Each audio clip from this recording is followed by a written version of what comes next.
Alright, so let's unpack what we've got going on here and learn how to do this. Let's go channel by channel and start with channel 1.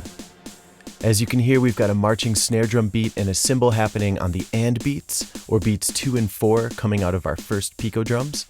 And we're doing that by sending a 16th note clock coming out of channel 2 of the tempi, malted through the CV bus and going into the X and Y channels of the Rene. And then on the gate pages of those channels, you just choose which clock pulses you want to send to pico drums, right? So we can move them around, we can change them up a little bit like that. And then you come out of the gate, out of the Rene into pico drums. Then on channel 2, we have steady 16th note clock pulses being sent to another pico drums. So that clock is coming out of channel 3 of the tempi into our second pico drums and into channel 2 of our mixer.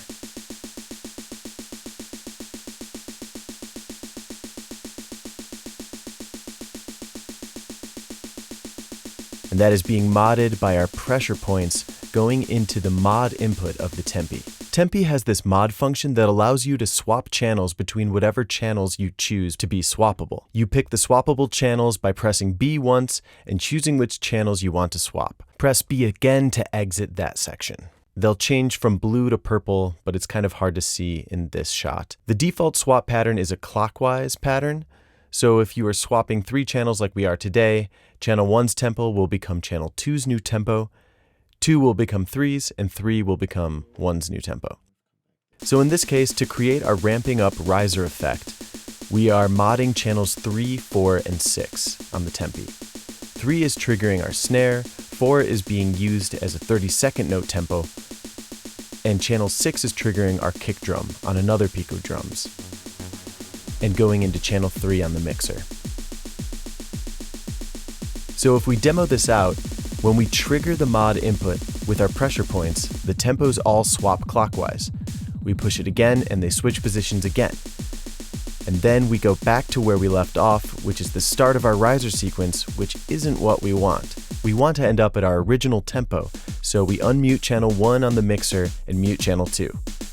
So again, we start by muting channel 1 on the mixer and unmuting channel 2, then trigger the mod input with the pressure points, trigger it again, and then flip the mutes, and we're back. So let's bring in our music. We're using 2 voices out of the Make Noise DPO as our voices. The first is a sawtooth wave going into the Optomix and being triggered by our X channel on the Rene. So our main snare and this sawtooth wave are being triggered by the same source. So that is going to stay consistent. But to create the ramp up, we are using Make Noise maths to slowly increase the pitch of that sawtooth wave when we engage the cycle button. And we basically have the rise cranked all the way to the right and the fall set all the way to the left. So we have a slow rise and a very fast fall, and the response curve knob turned just about here.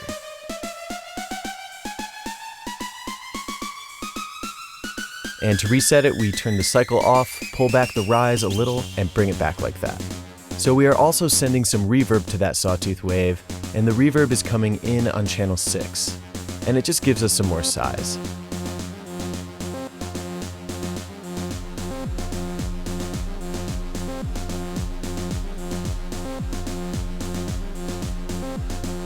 The second half of the DPO is our second voice, and it's coming out of the final output and going into channel 5 on the mixer. This is our other voice, and it's just an arpeggiated voice that makes our main section sound more interesting.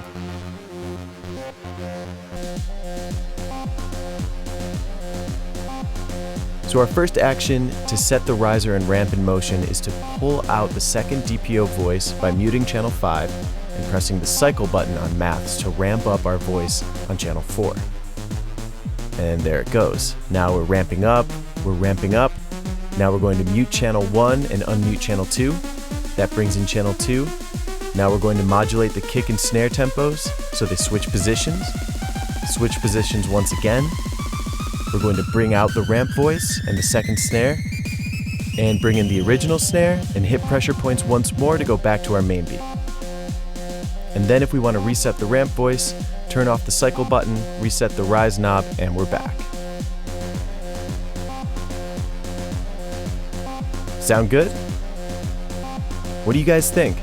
Obviously this is very involved and only one way to do it, but this is always something I've been wanting to successfully pull off, going out of one beat, going into a rise moment, doing a beat drop, and then going back into your original beat. Have you guys tried something like this? Let me know in the comments below. Like and subscribe if you like this video. I'd love to hear other ways that you guys can accomplish this. On the topic of risers, I'm giving away a free sound effect library called Rise and Fall on my new store called sonily.com. That's SONNILY.com. To celebrate the launch of this site, which sells sound effect libraries, sample packs, and loops, you can get this sound effect library for free. I made it on my Modular and it's a great resource with over 200 glitchy rise and fall sounds.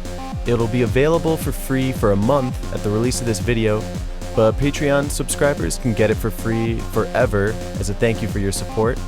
All of this info, including my Patreon link, is in the description of this video. Thanks guys, we'll see you in the next one.